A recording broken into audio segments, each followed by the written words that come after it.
themselves as well. But here we are going into game number 1 on Factory. It's Caonss's finest versus Best Kudu. Both teams looking to prove something here in the first streamed game of the night. Obviously, they've managed to fight their way to this point, but neither team. You don't want to fight any of the animals at the very start, right? Not right turtle, not cute hamster. You want to have the best seeding possible in the 10K. Get yourself all the way along. So these games, even though you both feel like you're qualified, it all matters. It doesn't matter what you play here to get that first advantage on top of that. And glitch, maybe, from Caonss's finest. That would be something that I feel like we've seen before on this map. We know it can be successful. I think specifically for me, again, on those A takes, when you're starting to move in, get the UAV, see if someone's holding by highway, if there's someone looking to kind of shift around the center of the map. Yeah, it's interesting that we're going to see the glitch come out here just because the anvil's been banned. Usually you see these glitches come out to kind of counter, you know, if one team if the defense is trying to defuse behind a shield, glitch is still alive, has that EMP available, able to take that down. So you don't have to put too much effort into shredder rounds or even shooting at the shield. You can kind of just pop that, take care of it, and then start to gun down whoever's trying to defuse. Don't have to worry about too much molly action or incense going on, poisons, you know, stuff like that. But at the same time, glitch on Factory, just being able on the attacking side to gather that intel because you're using his ability as kind of a UAV. You know, you can see who is near you within that vicinity. On highway, especially from the attacking side, you can kind of just go there on the other side of the wall from Cubby, and you can kind of get a gauge of who's, you know, on the A site, who's on the B site. Kind of at the same time, you're not going to be able to see the entire map or gather intel from the entire map, but you can kind of, you know, hit 2 birds with 1 stone. Who's in Cubby, who's playing really close up on the A site, who's playing really close up on that B site. So it's a good pick overall. I really like it. There's also a defensive glitch as well. You're going to see a lot of trophies coming out from Best Kudu from just the trench, so you can kind of cancel those out, then throw your utilities, get all of that out there, and really gain as much potential space and what, you know, kills, whatever you're trying to get with your grenades, your incense, and everything else coming out from your pockets, just because their trophies won't be in play. You also need the trophies up. You can even use it almost defensively to stop them from taking it down, right? Get rid of their chance to pull out their abilities and pressure when you know that you have that opportunity, but obviously going to be a slow start on the defense here. 2-2 split from the defenders and a full stack on A with the UAV. Eventually the hack coming out sooner rather than later, but they're forcing them back already. You can see the APS coming out, stolen pistols in hand. They will use the hack, and that should open things up. Forced into the incense was Nemmies. Just got that down there. They're going to finish him off, run right into the site. Clean push here. They're going to get this plant down and set up and push for a little bit more. Yeah, I really love this push. And the attackers, they've got double flash grenades already for their advantage. Rome getting taken out. He was on the flank. That's something else that Glitch can bring to the table. You know, he has the ability to get padded steps, tracker rounds, and of course he has his ability that, again, you can use as kind of that UAV or that sensor. It's kind of like a talon dart that you carry in your hand instead of having to throw it in the track. Nice pistol shots coming out from ACOG. That's a beautiful round there from the attacking side. Nicely held. And it was a great read, too, from Caonss, right? Shifting back, knowing that Rome was on that long flank. They caught him immediately. I mean, they could not have asked for better timing to stop the pinch from happening and then be able to focus forward purely on where the rest of Best Kudu were coming from. So I like that push. They didn't give away too much, and I think the rest of the team reacted fairly well. And we already, round 1, even with not a lot of utility on the field, we're still seeing the benefits of that glitch. Yeah, you do have the Vi from the side of Best Kudu. You can try and poison them and keep them out, but again, I mean, when you have a raged up Chalk running in there with the Dahlia linked to him, he's just able to say, hey, you know what, I don't care about this, I'm going to plant this bomb through the poison, through the incense, doesn't matter, it's not going to be able to kill me unless you get some shots mixed in there with it as well, and they weren't able to do that, so he got that easy plant, plus they were in a 3v4 situation. Rome tried to come around the back. I can't tell if he bought padded steps to begin with, but it didn't look like it mattered there. That'd be an interesting buy right off the rip, going for that, but still didn't even end up mattering if it did. They still caught him on the way, and the defense ends up being roughly the same, but they did shift one more player over there to play in this center area of the map. Smoke's going in already to clear something out. This frag could be huge, but they are already disengaging, willing to push through the poison to get into the site, and they've given it up. They're playing for this post plan again, and Rome once again is on this rotation around the side, waiting to potentially cut in through highway, but they use the hack to force them back, and Still losing Rome in the process, though. They just can't. Kudu just can't get a fight with even numbers.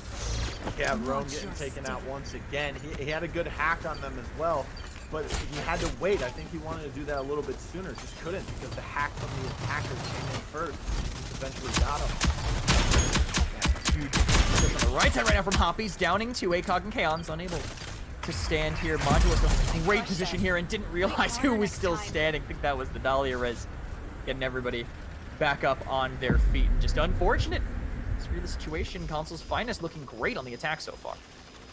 Yeah, it was looking a little shaky there once the defense got their hack off and started to push in. But of course, Rome going down immediately after he got that hack.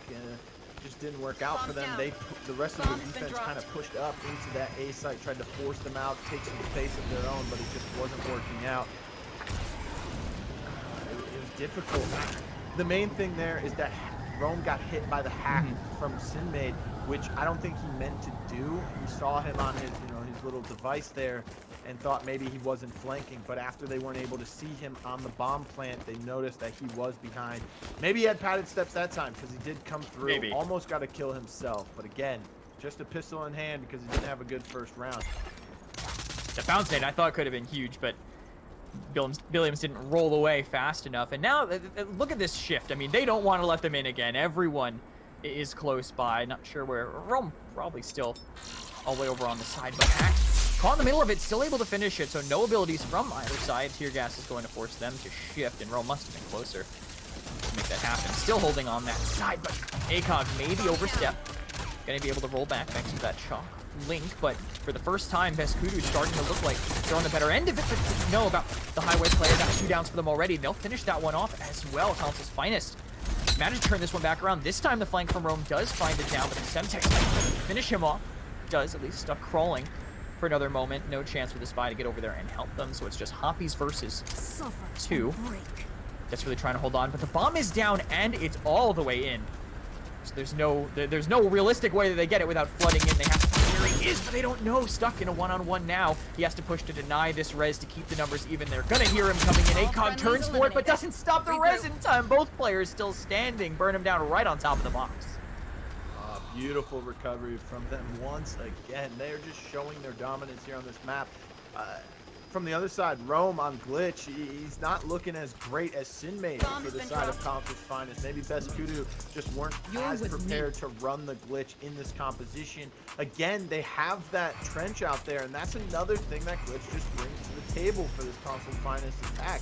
Not only, he's using it as a UAV, it's like a walking talon dart, as I referred to earlier. He's able to get really good hacks off, but he is waiting for the trench barb to come through. He's waiting for the APSs to go down. His passive allows him to just see through the walls, see where it is, so that he can position himself for really good hacks. It's not about getting the players hacked. It's about getting that util out of the way, getting that barbed wire out of the way, stopping the Vive from being able to poison them out. As soon as that hack goes through, you see them come in with the bomb because they don't want to get poisoned on it. There you go, another hack coming through.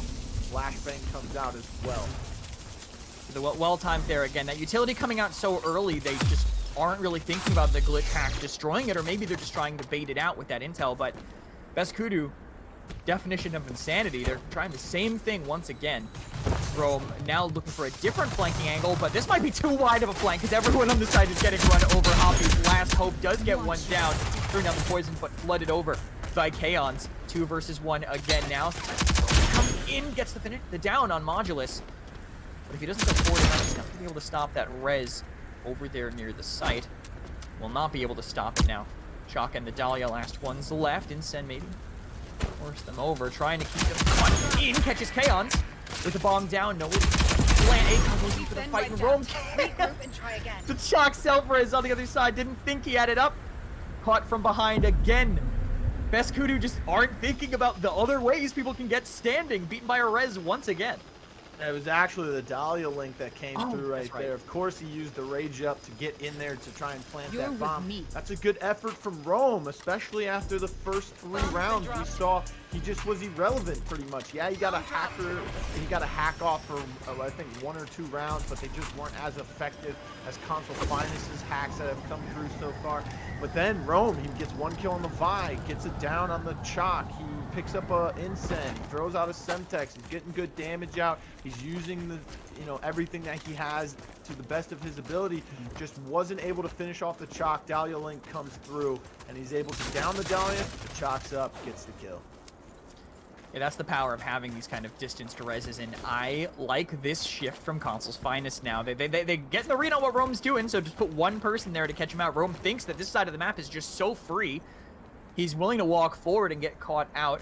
Kudu now playing at a disadvantage, and they've been taken out, shifting back. Billiumz, they're just reading them like a book here. Console's Finest have complete control of the map so far.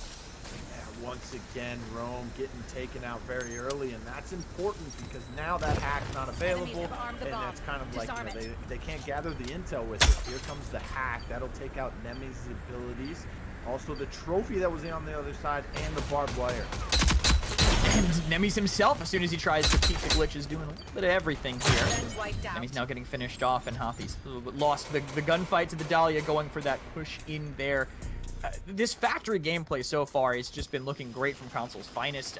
Even when they stutter in different parts of the map, they're still just picking apart the defense that Kudu are trying to put together. This is beautiful attack on A. I mean, they haven't gone towards the B side at all. They're utilizing the Dahlia Chalk combo with the glitch as well. It is working out beautifully on all fronts for this team. Console's Finest are looking like they are Console's Finest right now. And they know exactly what they need to do and how to do it to perfect their gameplay right now on this A site. They haven't gone towards B. They haven't messed with B. They went their last round kind of through that highway shift, but then again, they didn't need to plant the bomb. They got the job done with just the weapon. Yeah, they used that shift just to bait out for Rome, and I like this read from them right now. They think they're going to do the same thing, so they just push right out, see that A's free, cut through highway, get 2 players of Console's Finest down, and immediately put themselves in a power position. They don't have the bomb, still in the hands of ACOG over here on the attackers A side. But now they have to just figure out where they think they're going to be rotating to, because Kudu can go anywhere at this point. They could be anywhere. They have no intel, especially with their glitch deck.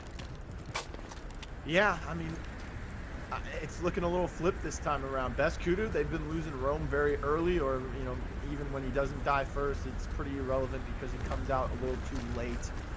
But he made some adjustments in this round, and it's working out in their favor. They get 2 early picks. This time the glitch that goes down first for the side of Console's Finest. Kudu, they need this round. They need the next 2 rounds. This map is very friendly to both sides. But yeah, I mean, you never want to walk away with down 7-0, but now that deficit that is in the numbers of the players is now getting a little bit smaller here with the bomb down and a player down. Dahlia picked off. That also denies chances for a res here. Poison go a little bit far. Dahlia should be able to stay here strong on the attack. They know that they're close, but Nemmies gets down, tries to push for the res, but it was faked. Rome canceled it, walked over, and now it's all on Caonss to try to get this down. They're not going for the defuse. They have so much time to actually go for it if they need to, and he used the rage just a little bit earlier. No bonus HP. Get this clutch. More likely 2 HP left on Rome. Still willing to fight it. Couldn't connect the shots. Now he has to pick another angle because of the smoke, but Hoppiez is watching. Forced to blind spray, forced to push for the defuse, and they'll just be able to stick it with Nemmies there. 1 versus 3 unable to happen, and Kudu get their first round here on the defense.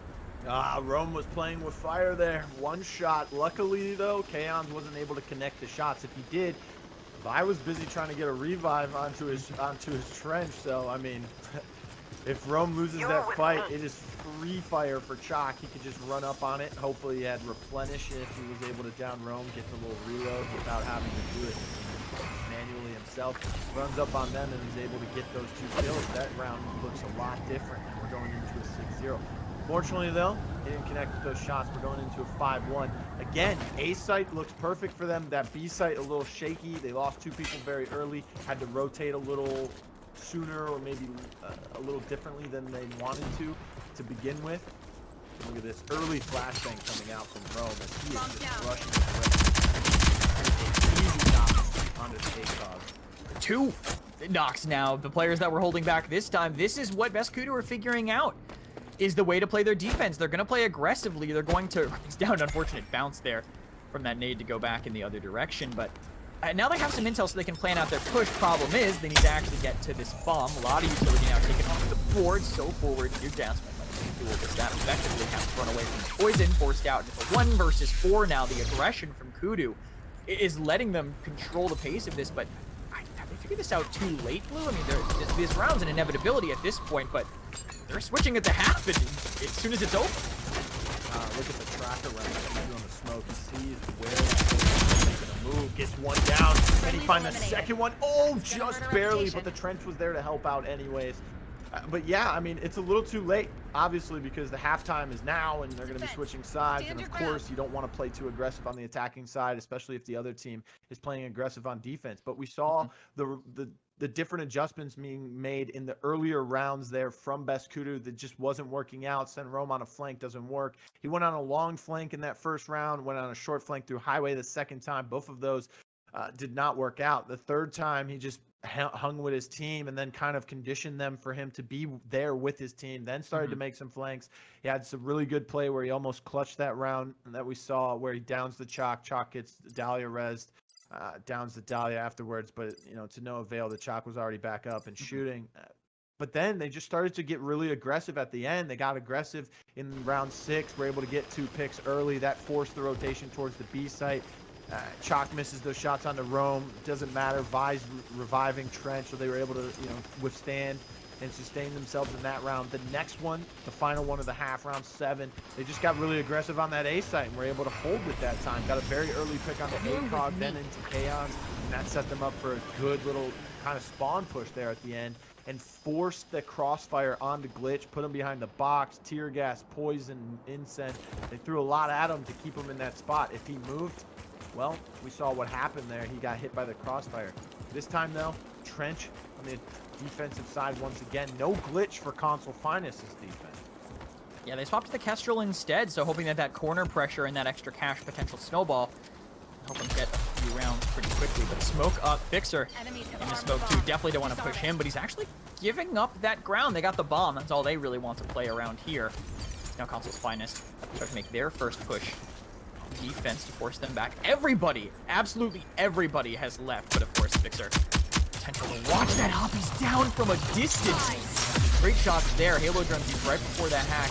Going to try to stick this while they're forced away. There's a lot of smokes in the way. The vision shouldn't be up, but here comes the push from them now, and the defuse just stuck the whole time. They were so far back, they were so scared they gave up too much space to them, and Console's Finest get their first defensive round. I mean, they gave up a lot of space, but that's okay because of where they planted the bomb, kind of behind that box to the right a little bit, just so they're able to get vision. The problem is the person who has the best vision on that bomb, it's Dahlia, because she was hitting that catwalk, and she got taken down just barely, by the way. That last bullet hit before she could dodge roll behind the cover up there on catwalk. So really good play coming out from Sinmcde once again. Sinmcde. I mean, look at what he has done in this game already. MVP through 8 rounds, if I had to guess, or if I had a say-so. I mean, look at the glitch play on the attacking side. Didn't have the glitch come through for him this time, but again, just a Slayer-type rogue with the Kestrel. That's exactly what he did. Slayed the person. He knew the prioritization that he needed, and that was on the person trying to hit catwalk because they have the best vision for the bomb. So great play from Sinmcde. And beyond just, slaying with it, he also had great timing on the Halo drones too, right? To force them out on the only people that could potentially have contested. So I think good aim and good use of his utility. It's what you'd want from a player that's swapping from Switch to Kestrel. Of course, 1 HP on Rome. Nade putting him so low, but surviving. That might come back to bite Console's Finest here as this hack comes out. Any utility that was down is now gone. Rome still watching the flank as he executes. Up front, it looks like it might have been, but they still down Billiumz and Nemmies, and anything they wanted was stalled out entirely. Nemmies finished off. They might be able to do the same to the Fixer here too. They're just trying to save him for now, but unable to do it. 2 versus 4 now, still 1 down. But that bomb is so forward, if this goes slow, they're going to be so pressured to make a deep push later, and now it's just Rome standing to do it. Yeah, you can tell by the way that Console's Finest plays against a glitch, both on attack And now on the defensive side, with the trench in their hands this time around, they just know what they're doing. They know how to play around this glitch. The barb doesn't come out until after the hack goes through. And even if they do get rid of one barbed wire, Trench saves the second one and puts it in the same spot where he had the first one, because he knows that if he throws the first one out, he can bait out that glitch. And they know that they want to push aggressively, just how they did on their attacking side. They say, okay, they've got the Dahlia Link Trench. They want to plant behind that. We're still using the Vi. Vi's not coming out on the attacking side for best kudos, and it's showing the difference in gameplay and the difference in playstyles. You can tell that Caonss's finest are really prepared to both play against and with glitch. Yeah, you compare that to how best Kudu was playing against him too, right? They were just throwing out everything so early. They were not doing what you were saying, like the Trench kind of being a little more careful with his timing on his utility. It's just not what we were seeing from best Kudu. But do they need to hold on to their hack a little longer? Maybe try to bait it out by time, find some other way to get around, maybe hack to bait and then go somewhere else after they've thrown that utility and they've known that it's out of the picture. Some options, but not a lot of rounds left to maybe test things out. Only one more till Caonss's finest potentially close this map out, knock us away here from Factory. But they have one APS out. You can see this. They're using the hack now. That one barbed wire, that one APS down. They already put down the next and the barbed wire there on the left, if that's where they choose. In the poison roam, down to that, but it is a 1-for-1, and he's not been finished off quite yet. They're taking right over this wall. ACOG can't get away. Only 2 people left for Caonss's finest. We will have everybody still here, making good on that push. Enemies planted the bomb. Yeah, that was a much better push from best Kudu. You saw, I said they were dragging out that trench barb, kind of just baiting out the hack. This time, he gets the hack on the first barb, and guess what? They push in immediately, and that is when they jump the wall. Trench had to back up, give up that wall space, and then just have to force use, kind of panic with the second barb and put it at the bottom of the wall. Yeah, wasn't in the greatest position there. Down, even if they flooded over, it could have been, just jump to the right, dodge roll to the right, and you've avoided it. So putting on that pressure, being able to get around it definitely helps them quite a bit towards the bomb here. I mean, look at all these players here. And Rome's about to flank them, even if they stick, they don't hold on. Both of these on his own. Even with one down and return some cash in the pocket for the Kestrel, we know how important that can be, but best Kudu, they managed to hang on for one more round. Match point. Yeah, 7-3 now. They were able to, sustain themselves. But again, once that hack came through, they didn't diddle-daddle. They didn't, mess around. They didn't wait. They didn't sit down, have a cup of tea after they get rid of the first barbed wire. They said, listen, when we hack this first barb, we need to go. Hit the gas pedal. Do not stop. Get in there. It doesn't matter if 1 or 2 of us die. We just got to get in there. Force them to use their utility uncomfortably. That's exactly what we saw. That trench barb second time came out a little bit panicked at the bottom of the jump wall. They didn't care. They just ran right through it. They got the shots down. I also like that Trench is using the HRM, the assault rifle, and they're just going full SMG assault setup on their side. Nice shots coming out from Sinmcde, and that with the Kestrel, the Slayer just coming through. Nemmies getting taken out with the grenade as well. And look at Nemmies, got revived, but the Insen is going to push him back and down him with another nade. The utility's all connecting for Caonss's finest, and Hoppiez, all the hopes left on Factory for his team are on his back right now. Could actually get 2 down home with the frag one with that, but not enough HP left to beat out Modulus as well. Caonss's finest will close this out. That body will teleport. More respawns available, and you're like, hey, we need to get these revives, Yeah. Especially if you're losing, you've got 0 respawns and the other team's got, like 5 or 6. You're like, okay, this is doable, but we have to stay alive. It's not like it's 16-0 and you're like, oh, just jump off the map at this point. Let's go to the next round, or let's go to the next game, whatever it may be. Unless, of course, you are best Kudu and you're down 1-0. Can't let that happen. Can't have that mentality of GG go next, because you've got to win this game and force that game number 3. A lot of interesting picks coming through. Seeker and Vi being locked in for the side of best Kudu.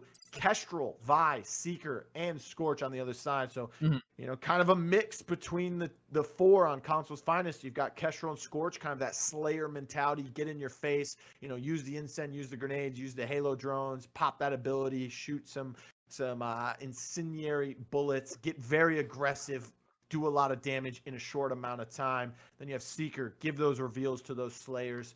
But at the same time, he can slay some things. The Sahara, not a bad AR, good damage. Also, bounce nade for himself as well. But a lot of reveals coming out from him. And then you can also have tracker rounds on that Vi. I mean, speaking of corner pressure, I mentioned that might be important earlier. Speaking of corner pressure, you were talking about the Slayer rolls and everything they have. All of them have something that will force you off of a corner wherever you're sitting, right? Vi Poison, you have the Incend from the Scorch, you have the Halo drones, a well-placed bounce nade from that Seeker. All of those can really punish you if you're trying to play close to an edge. And on a map that has a lot of them, at least around the sites, I think that will definitely be important here. But on the other side, I mean, they picked up that Lancer. I think it makes sense for Rome's playstyle considering what we saw him doing last map here. But early, Billiumz picked off by Sinmcde and pressure on the right side. Great shift control so far. Nemmies won't stay standing, and Caonss finds kick things off to an early lead. Yeah, this is just much better and more comfortable of a pick from the Lancer for Rome. Plus, it's strikeout. You know, you want to be able to have that Slayer mentality, get behind them at a few times as well, kind of throw them off. Lancer, strikeout, and just kind of be everywhere on the map at once. And you always have to have your head on a swivel, especially with respawns coming through. So even if you kill her once, you know, she's not done for the round. This isn't demo. She can come back, do it again, dodge, reload. Just a lot in her kit. That Nightshade, by the way, that close hold with that AR, brutal. Around the side, Rome talking about the flank, but the flank couldn't come in time to help the teammates. They're getting caught out there, Hoppiez. Could not win that close range by Modulus and ACOG, or keeping things locked down here. Rome will likely not go in quick and quiet. Definitely quiet, but not quick enough to actually escape. Caonss finest retaking control of the objective. 10 ticket differential between the two teams, and these gunfights are just not going the way of Kudu. Yeah, look at the team play coming out from Caonss finest. They've got a nice little crossfire set up, kind of what we, you know, in the, as Fawn would say in the biz, we call this the spawn trap. Not too far ahead being pushed by Caonss finest right now, but they're still holding their angles perfectly, and the damage coming out from Slayer. Scorch with the Incend. They pick up another one off of the dead person on the side of Best Kudos.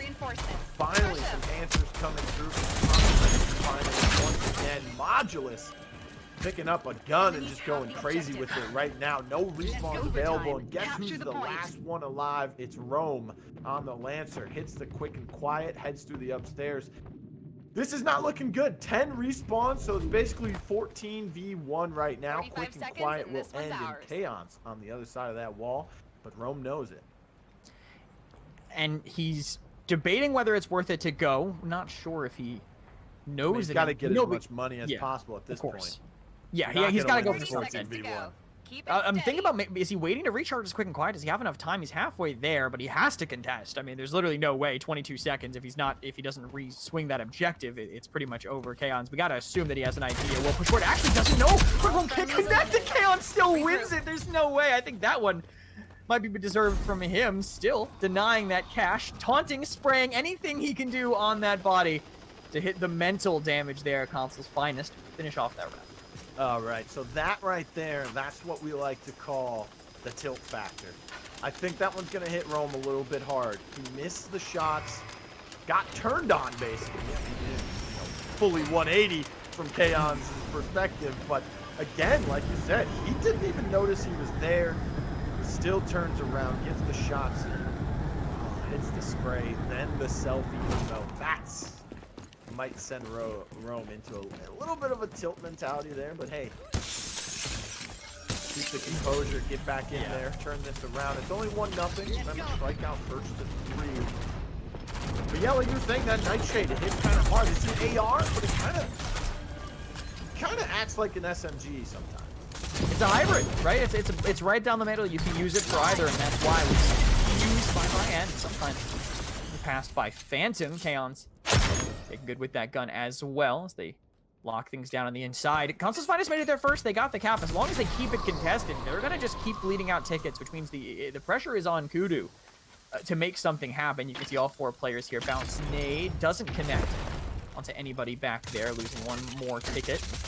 Try to move fast, as fast as they can. They get 3 reveals though, so with that info, they're going to push that smoke, force them away, but there's no damage done. And the one person who gets aggressive gets punished. Billiumz on the outside.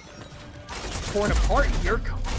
Are actually And that Crossfire just Overwatch here on the bottom, keeping eyes on that under area. Trades his life for it, but gets the down, and they just keep pushing this ticket differential further. Oh, they're taking over. Look at the gunfights that are being won. Modulus does not allow himself to get taken out by the Kestrel there, even with her just ADSing around the corner. He was ready for it. A little bit of a crouch spam there as well. And another instant comes out, poison. And look at the shot ringing through. 48 to the dome from the Sahara.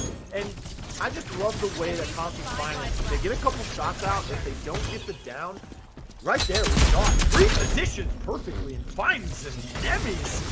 Pretty much getting embarrassed right there. One of the players I've kind of had my eye on in the recent weeks, making a better name for himself. Yeah, here, having a little bit of a tough time. Yeah, gotta hit those shots, but I mean, headshots. Rome cannot lose these. When you take those fights, that could have been his. That was a range for either gun, but Sinmcde is just hitting everything with the Sahara in hand. They're gonna let Nemmies shoot him down. That picked up weapon won't have a chance to hold on to it anymore. No tickets left. Nemmies can't respawn. Also, just play their time here. They could just let these 47 seconds tick away and end it, but they're gonna try to stay aggressive instead. You can see one on Billiumz, one on Modulus. They're gonna go for the res, but they could just push him. It looks like he was jumping over, but they have every angle covered with all the numbers that they have left. Another gunfight that should have maybe gone Kudu's way. Can't there, as Caonss Finest push themselves one away from eliminating. Switching sides. Man, oh man, they just can't win the gunfights that they need to win, and they're just getting outslayed, outgunned, outplayed right now. Caonss's Finest, they are looking really good. I don't know if they're actually playing on console, but they are just... Our producer just told me, yeah, they are, because he can see the symbols when he gets into the spectator with them. And oh my goodness, they are looking good today. Yeah, mostly, they're looking good. They are looking like Caonss's Finest, hoping they can prove themselves a little bit more down the line. Trying to remember which of these two teams was seeded higher. It was Bex Kudu at the 6th seed. This is the 12th seed so far. Caonss's Finest proving themselves here. Can't turn around fast enough. Nemmies caught with the incense. Hoppiez hoping to make a difference for Halos, but just unable to do it for now. Every pick so far is just going their way. Again, I think that mental damage is really sticking because you don't lose this amount of gunfights if you have the mental on an equal level, right? If you're feeling 100%. This round's a little bit closer, but again, Caonss's Finest have that sight locked down. They have the point, and the first player to drop, Rome, gets just shredded immediately. Oh, they were, oh man, Hoppiez was able to find it down, so they are getting a couple in favor of Bex Kudu. Look at Hoppiez in trouble. He's able to get the down on the Sinmcde. But even when they get one or two down, they're being traded out pretty much instantly. 12 to 7 now. Bex Kudu still trailing. To lose this, it could be over 2-0. Modulus dropping down because he was in the poison, just backing up. And look at the discipline from this team. Caonss's Finest, holding their angles and not allowing someone to peek for longer than 2 seconds. Not even a second. Not letting him get away with basically anything here. Double bounce nade. Second one goes a little bit too far. He sees where Sinmcde is. He knows when he's going to duel him. They're going to use that inset, and he still goes down to it. And Sinmcde's still standing. They're going to get the res on Nemmies unless something else manages to hit him here, but he's going to push it. Sneaky sensor in the way. Does get punished for it.